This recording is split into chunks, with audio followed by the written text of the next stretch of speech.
কালকেও বলেছি, পুনরায় আজকেও বলছি, একটা সংসারে কিন্তু একটা মেয়েকে, নারী পুরুষ উভয়কে, কিন্তু বেশিরভাগ ক্ষেত্রে মেয়েদের ক্ষেত্রেই এটা আজকে থেকে বলে না, টাইমটা আমরা বেশি দিই সংসারে। আমাদের টাইমটা বেশি চলে, কারণ সব প্রত্যেকটা নারী যে হোম মেকার বাদ দিয়ে বাইরে কোনো জব করবে সেটা সবার ক্ষেত্রে হয় না। এরকম ভালো ভালো কোয়ালিফাইড মেয়েদের আমরা দেখেছি যে অনেক অসুবিধার জন্য তারা কিন্তু সংসার সন্তান এগুলোকে বাদ দিয়ে তারা কিন্তু সম্পূর্ণভাবে ইয়ে করতে পারেনি, তোমার কি বলে, জব করতে বাইরে যেতে পারেনি, ঠিক আছে। তো সেক্ষেত্রে দাঁড়িয়ে আমার দিদিকে দিয়ে আমি দেখলাম, ও কিন্তু এখন বাড়ি থেকে কিন্তু গার্মেন্টসের বিজনেস করে, ভালো চলছে। যতটা বাড়িতে থেকে কাজ করে যায়, এই যে আমরা যারা, আমাদের পক্ষে বাইরে বেরিয়ে কাজ করা ইম্পসিবল, আমার পক্ষে তো একদমই ইম্পসিবল। কারণ দুটো ছেলে, তাদেরকে সম্পূর্ণভাবে টেক কেয়ার করা, বাইরে যদি বেরিয়ে যায়, তারপর সবচেয়ে বড় কথা বাবা থাকে না, উইকলি একদিন বাড়ি আসেন। আর মা বাবা অসুস্থ, অনেক ক্ষেত্রে কী হয়, মা বাবা সুস্থ থাকলে তাদের ওপর দায়ভার দিয়ে আমরা কিছু না কিছু কাজ করতে পারি, কিন্তু সেক্ষেত্রে দাঁড়িয়ে আমার সেই কপালও নেই, মা বাবাও অসুস্থ। তো সম্পূর্ণটা কিন্তু আমার উপরে বর্তায়, আমি সবটা দেখতে হয়। আমার সারাদিনই 2-3টে ভিডিও ছাড়া বাকি পুরো টাইমটা কত হয়, একটা মাথা পিছু ভিডিও আমার 15 মিনিট গড়ে, সেই 15 মিনিটের ভিডিও 15 মিনিট 3 15 45, তাই তো। তো সেইটা বাদ দিয়ে বাকি পুরো সময়টা কিন্তু আমাকে আমার ছেলেদের পিছনে দিতে হয়, সংসারের পেছনে দিতে হয়, এটা স্বাভাবিক। অনেক কিছু জিনিস ইচ্ছা থাকলেও কন্ট্রোল করে যেতে হয় অনেক ক্ষেত্রে। এই কথাগুলো আজকে বলছি কারণ এইটাই হচ্ছে মুদ্রা টপিক। আজকে যে থাম্বনেলটা দিয়েছি এটা সবচেয়ে বড় টপিক কিন্তু সেটা। সব ভালো জানো তো, ঔদ্ধত, অহংকার, এই দুটো জিনিস হচ্ছে মানুষের লাইফের সবচেয়ে মাইনাস পয়েন্ট, যে পয়েন্টটার জন্য কিন্তু তুমি মুখ থুবড়ে পড়তে পারো। তো তার আগে বলি, welcome back to my channel. কেমন আছো তোমরা সবাই? আশা করি সবাই ভালো আছো, আমিও ভালো আছি। তো যাই হোক, যেটা নিয়ে আজকে কথা বলতে এসেছি, কালকে এই সংক্রান্ত ভিডিও আমি একটা করেছি, কিন্তু আজকে আমার মাথায় একটা বিষয়ের উপরে টনক নড়ল যে সত্যিই তো, এটা তো সত্যি উদ্ধত, এটা তো সত্যি অহংকার।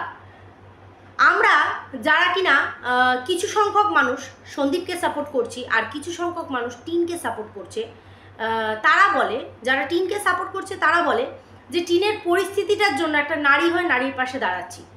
না, সম্পূর্ণ ভুল। একটা নারীর এরকম বিপদ আসে, কেউ কাউকে পছন্দ করবে না সেটা কোনো কথায় আমি যাচ্ছি না। আজকে যদি একটা সম্পর্ক থেকে সে বেরিয়ে গিয়ে, যেমন সন্দীপের সাথে আমি ঘর করতে পারছি না, সেই বলে যদি সে বেরিয়ে যেত শুধুমাত্র, তাহলে কিন্তু এত কথাই আসতো না, আমাদেরও কিন্তু মুখে জিপ লক থাকতো। আমরা সবাই তখন চাইতাম যে প্লিজ একবার ফিরে এসো, তোমাদের একটা ছোট সন্তান আছে, তোমরা পুনরায় শুরু করো নতুন করে। না, এখানে কিন্তু সেটা হয়নি। এখানে অলরেডি অন্য আরেকজনের প্রতি নরম হয়ে গিয়ে সে আমাকে সব সুখ দিতে পারবে যেটা আমার স্বামী দিতে পারছে না, এটা ভেবে কিন্তু বাড়ি থেকে বেরিয়ে যাওয়া হয়। আর আমাদের অবজেকশনটা সেই জায়গায়, কোনো পরিস্থিতি এই রকম পরিস্থিতিকে তৈরি করতে পারে না, আমি বিশ্বাস করি না অন্তত। এইবার জবে থেকে বাপের বাড়িতে গেছে প্রথম চোটে, তোমরা জানো যে ওর দাদা কিন্তু বিষয়টাকে একদম স্পোর্টিংলি নেয়নি। ওর দাদা কিন্তু একরকম মানে মারধর করেই কিন্তু বিয়ের আগে আগে ওকে বাড়ি থেকে বের করে দেয়, ঠিক আছে। তারপরেও কোথায় গিয়ে আস্থানা বেঁধেছিল সেটা তো আলাদা করে এখানে বলার কিছু নেই। এক পুরুষ, সে নারী যদি আসক্ত না হয় আরেক পুরুষের কাছে যায়, এইটাকে যদি আমরা বলি যে না না সে চরিত্রহীন না, সে তো আর 1000টা পুরুষের সাথে করেনি। কথায় আছে না, যার 9 হয় না তার 90তেও হয় না। তো এই ধরনের ফুলিশ কথাবার্তা খুব হাসায় আমাদেরকে।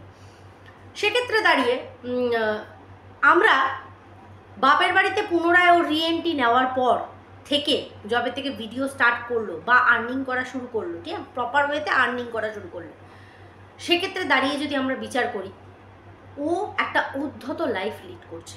আমি টিনের কথা বলছি, একটা অতীব বিশৃঙ্খল, যেখানে কোনো রকম কালচার নেই, যেখানে কোনো রকম রুলস রেগুলেশন নেই, যেখানে কোনো রকম বাধা বিপত্তি নেই, এরকম একটা লাইফ ও লিড করছে। ও নিজের মুখে বলছে যে আমি আগে এরকম চাইতাম জানো তো, কিন্তু আগে আমি পারতাম না, কিন্তু এখন আমার যেখানেই যাই না কেন আমার মনে হয় আমি কিনি, যেটা দেখছি সেটাই কিনি, যেটা দেখছি সেটাই কিনি। হারামের পয়সা, এটাকে বলে হারামের পয়সা। যে হাবাইটা এতদিন দেখেনি, হঠাৎ করে সে অতটা কিছু দেখে ফেললে যেরকম বিহেভিয়ারটা করে, এটা পুরো টিনের মধ্যে দিয়ে পরিস্ফুট হচ্ছে। ও নাকি সন্তান চায়, ও নাকি ওর ছেলেকে নিজের কাছে ফিরে পেতে চায়। তার জন্য কি দরকার? ওর পায়ের মাটিটাকে শক্ত করা দরকার, কারণ ওয়াইটির কোনো ভরসা নেই। আজকে যাদের ভিউজ এখানে, কালকে দরদরিয়ে নিচে নামতে 1 সেকেন্ডও লাগাবে না এই ওয়াইটি। তখন তখন কি করব? তখন কি করা উচিত আমাদের? ভিউজের অবস্থা কম বেশি আমরা সবাই দেখতেই পাচ্ছি, প্রত্যেকের।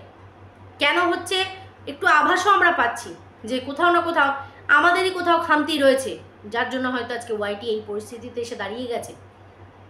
কিন্তু কাজ তো করতে হবে, কাজ তো আর থামিয়ে রাখা যায় না। আজকে এরকমই পরিস্থিতি যদি টিনের ক্ষেত্রে ঘটে, কোনো না কোনো কারণে চ্যানেল যদি ডাউন হয়ে যায়, বা আজ আছে ওয়াইটি কাল না থাকলো, যে পরিমাণ নোংরামি শুরু হয়েছে, তখন তখন কি করা উচিত? তার আগে গুছিয়ে নেওয়া ভালো, কারণ ওর মাথার ওপরে আলাদা করে আর কেউ নেই। ওর মায়ের স্বামী এখনও জীবিত আছেন, যিনি কিনা এখনও কর্মঠ, সে তার স্ত্রীটা কোনোভাবে চালিয়ে নেবে। কিন্তু তার মেয়ে, সে তো স্বামী সন্তান সংসার সব ছেড়ে বেরিয়ে এসেছে, কিন্তু তাকে তো আগে ভিতটা শক্ত করতে হবে, যাতে ছেলেকে সে তার কাছে আনবে। ছেলেকে এনে একটা ভালো স্কুলে যদি দিতে চায়, তার জন্য টাকার দরকার। আর এখনকার বাজারে একটা স্কুল ফিস থেকে শুরু করে যে হিউজ পরিমাণে খরচা, আমি নিজের হাতে দিই তো আমি জানি। মাস গেলে হিসাব করলে বোঝা যায় যে কত টাকা হয়। তারপরে তো আদার্স অনেক জিনিস আছে, বই খাতার আলাদা, স্কুল ফিস আলাদা, আজ এটা লাগবে কাল সেটা লাগবে, আজ এটা কাল সেটা, নানান রকম। বাবা তো ছেলেকে ভালো করে মানুষ করতে পারছে না, এরকম তকমা তো বাবার ওপর লাগানো হচ্ছে। তো মা তো ভালো করে মানুষ হয়ে দেখাবে, কিন্তু তার আগে কি হতে হবে? মাকে খোদ মানুষ হতে হবে, ভালোভাবে মানুষ হতে হবে। তারপরে গিয়েই না সেই মা ভালো মানুষে পরিণত হবে। তাই তো? তাই তো একটা মায়ের মতন মা, আদর্শ মা তৈরি হবে। কিন্তু এখানে এই মা পটকে পটকে রাস্তায় বেরোচ্ছে, পটকে পটকে জিনিস কিনছে। ঠোঁটে 500 টাকার লিপস্টিক, একই বেলায় বেরিয়ে 700 টাকার লিপস্টিক কেনা হয়েছে খালি। এই 700 টাকা কিন্তু আমাদের একটা সাবজেক্ট পড়ানোর একটা টিউশন ফিস, একটা সাবজেক্ট, অনলি ওয়ান, তাও কম বললাম। তাহলে ভাবো তো, একদিনে সেটা উড়িয়ে দেওয়া যায়। আমি বলবো না যে সে কিছু ব্যবহার করবে না, অবশ্যই করবে, কেন করবে না? কামাচ্ছে অবশ্যই করবে, কিন্তু সেটা কতটা প্রয়োজন আমাকে সেটা দেখতে হবে, কতটা দরকার আমাকে সেটা দেখতে হবে। আমি রাস্তায় রোজ বেরোচ্ছি, রোজ আমার মনে হচ্ছে আমি কিছু কিনি, এটা কখনো সম্ভব? আমরা মান্থলি একটা জিনিস কিনি, একটা কি দুটো কিনলাম, একটা জামা পছন্দ হলো, দুটো জামা পছন্দ হলো, মান্থলি হিসাবে কিনলাম। আমার এত দামি কসমেটিক্স, লোকে বলে, আগের দিনই আমি শুনছিলাম ওর কিছু সংখ্যক ভিউয়ার্সরা বলছিল যে কম দামি প্রোডাক্ট কিছু ব্যবহার করো না, কারণ ও একদমই ফুটপাথ থেকে মাল কিনে নিয়ে আসে।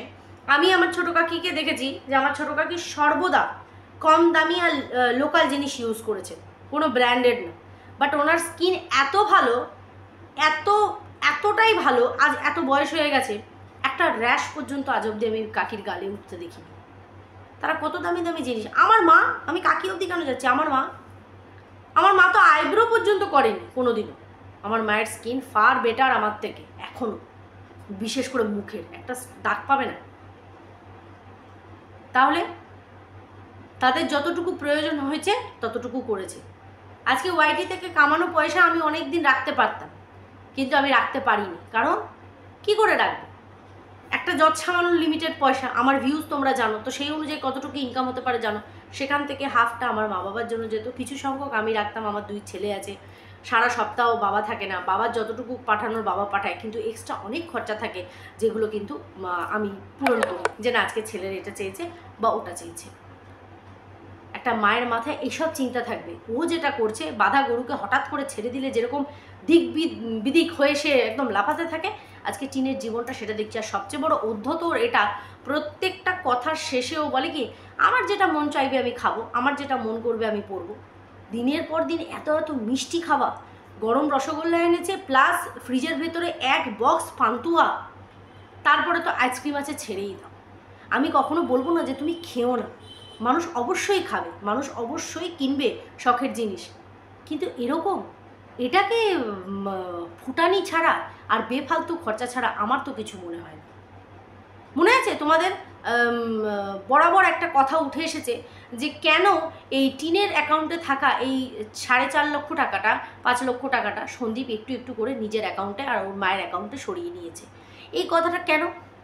মেবি এটাও তো হতে পারে আজকে যে উচ্ছৃঙ্খল জীবনটা ও যাপন করছে এই জীবনটা ও তখনও চাইতো যাপন করতে। আজকে যে টাকাটা ও ছেলের জন্য রাখবে বলেছিল, এইটা হয়তো আজকে ওর কাছে থাকলে এই টাকাটা আর হয়তো ছেলের জন্য আর থাকতো না। ও যেভাবে টাকা পয়সা খরচ করতো, কারণ ওর টাকা পয়সাটা কোনো সঠিক জায়গায় ইনভেস্ট হচ্ছে আমরা বুঝতে পারছি না। যে ব্যাংকে একটা থোক টাকা আমি ছেলের জন্য ফিক্সড ডিপোজিট করলাম, এই যে এত কিছু দেখাচ্ছে, তার মানে ওর এই 9 মাসে বা ধরো 8 মাসেই বলছি, 8 মাসে যে ইনকামও করেছে সেখান থেকে 1 মাসের টাকাটা আমি আমার ছেলের জন্য ফিক্সড করে রেখে দিলাম, এটা ওর কাজে লাগবে। অ্যাজ এ মাদার কখনো বলেছে আমাদের? ছেলে আনতে চায় সে, এই নিয়ে অনেক কিছু হচ্ছে, বাট এরকম কিছু বলেছে যে আমার কাছ থেকে তো টাকা নিয়ে নেওয়া হয়েছে, আমার কাছে তো কিছু নেই, কিন্তু মান্থলি আমি যেটা পাচ্ছি সেখান থেকে আমি 20,000 টাকা বা 30,000 টাকা আমি এই টাকাটা ছেলের জন্য ফিক্সড করে রাখলাম, আবার নেক্সট মান্থে 10,000 রাখলাম, 20,000 রাখলাম, এই হিসাবে। তাহলে কিছু করেছে? কিচ্ছু দেখিনি আমরা, অথচ ওকে আমরা দেখছি দিনের পর দিন জামা কিনে যাচ্ছে, দিনের পর দিন খাবার কিনে যাচ্ছে, দিনের পর দিন কসমেটিক্স কিনে যাচ্ছে, ক্লিপ কিনছে, হ্যানা কিনছে, ট্যানা কিনছে, দিনের পর দিন। আর খাওয়ার তো কোনো ছেড়েই দাও। তাহলে এটা কোনো একটা সংসারী মানুষের, একটা বাচ্চার মায়ের জীবনযাত্রা বলে তো আমাদের মনে হয় না। তার উপরে ও বড় বড় কথা বলে, কি বলে, জলে না কেন ইনস্টাগ্রামে ও এবার থেকে ব্র্যান্ড প্রমোশন করবে। দেখো আমাদের অত সাবস্ক্রাইবারও নেই বা আমাদের সেই যোগ্যতাও হয়ে উঠে পারেনি যে আমরা ব্র্যান্ড প্রমোশনের এ পাবো, তো জলার কোনো প্রশ্নই আছে না। যেটা নেই সেটা নেই। যেখানে ওর একটা 70,000 80,000-এর চ্যানেল, যেটা অবশ্যই করে নোংরামি করেছে, কন্ট্রোভার্সিতে জড়িয়েছে, তারপরে গিয়ে এই বাতকুল্লা থেকে নিজের ফেস ভ্যালু তৈরি করে নিয়ে গিয়ে সে তৈরি করছে, যার জন্য অতি সহজে নিজের মায়ের চ্যানেলটাকে মনিটাইজ করতে পেরেছে। কিন্তু আমরা খেটে করছি, আমরা পরস্পরকে গালি দিচ্ছি, মুখ ঝামটা দিচ্ছি, নানান কথা বলেছি বলে আমরা নিজেদের একটা অস্তিত্ব নিজেরা ক্রিয়েট করেছি এখানে।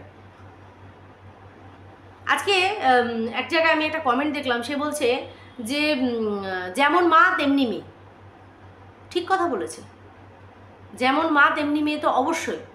আজকে এই জায়গাটাতে অ্যাজ এ মাদার সে যখন নিজের পুত্র সন্তানের জন্য ঠিকঠাক সব গুছিয়ে রাখছে, কারণ মেয়ের ভবিষ্যৎ যে জলাঞ্জলি সেটা মাও জানে, মেয়েকে কোনো সময় বারণ করে না যে এইরকমভাবে বেফালতু খরচা করিস না। সে তো মা, সন্তান যত বড়ই হয়ে যাক না কেন, মা শাসন করতে পারবে না, কিন্তু মা করে না।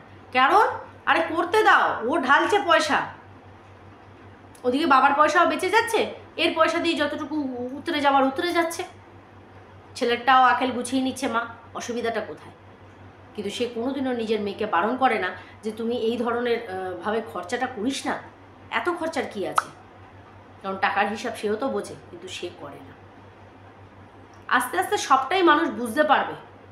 আজকে সন্দীপকেও মানুষ আস্তে আস্তে অনেকটা বুঝতে পেরেছে, আরও বুঝতে পারবে যে সন্দীপ বিষয়গুলো আজকে করতে বাধ্য হয়েছে। 5টা বছর সে সংসার করেছে, ওর নারী নক্ষত্র সবটা জানে, কিন্তু কোনোদিনও সে ভাবেনি যে ও এরকমভাবে ঠকিয়ে অন্য পুরুষের হাত ধরে বেরিয়ে যাবে, সেটা কখনো ভাবেনি। বাট ওর যে স্বভাবগুলো এরকমই ছিল, ঔদ্ধতগিরি, অহংকারগিরি, চ্যাটাং চ্যাটাং কথা, প্রত্যেক ভিডিওতে আমি দেখেছি প্রচণ্ড চ্যাটাং চ্যাটাং কথা, ওর শাশুড়ির সাথে টুকে টুকে কথা, টেরিয়ে টেরিয়ে বেঁকিয়ে কথা, নানান রকম। সেটা সন্দীপ বুঝতে পেরেছিল, নিয়ে সংসার করে তো, যে যারে নিয়ে সংসার করে তারটা সে বোঝে। আর মিথ্যে অ্যালিগেশন ছেড়ে দাও, ছেড়ে দাও। নিজের দোষ ঢাকার জন্য তো অনেকে অনেক কিছু বলে, যেমন বলেছে আমার স্বামী চুল্লুকে এসে এবার বউকে পেটাও, এবার বউকে পেটাও, আমার বউ একবারে পিটানি খেয়ে একবার আধমরা হয়ে রয়েছে, সে তো বোঝাই যাচ্ছে কোদার খাসি। তো যাই হোক বন্ধুরা, ভিডিওটা এখানেই এন্ড করছি। তাহলে এটাই হচ্ছে আসল কারণ যে কেন সেই দিন সন্দীপ ওই 5 লক্ষ টাকা ওর অ্যাকাউন্ট থেকে সরিয়ে ফেলেছিল। আজকে যদি ওই টাকাটা ওর কাছে থাকতো, এইরকম বেলেল্লা পানার মতন সেই টাকাগুলো জলে দিত, জলে। আজকে ও নিজের একটা মাথা গোজার ঠাই করতে পারছে না, কত জীবনও বাপের বাড়িতে পড়ে থাকবে, নাকি ওই ল্যাটার বাড়িতে ছুটবে ছেলে নিয়ে। দেখো সবটাই তোমরা দেখতে পাবে, আমরাও দেখবো। সবাই খুব ভালো থেকো, সুস্থ থেকো, টাটা।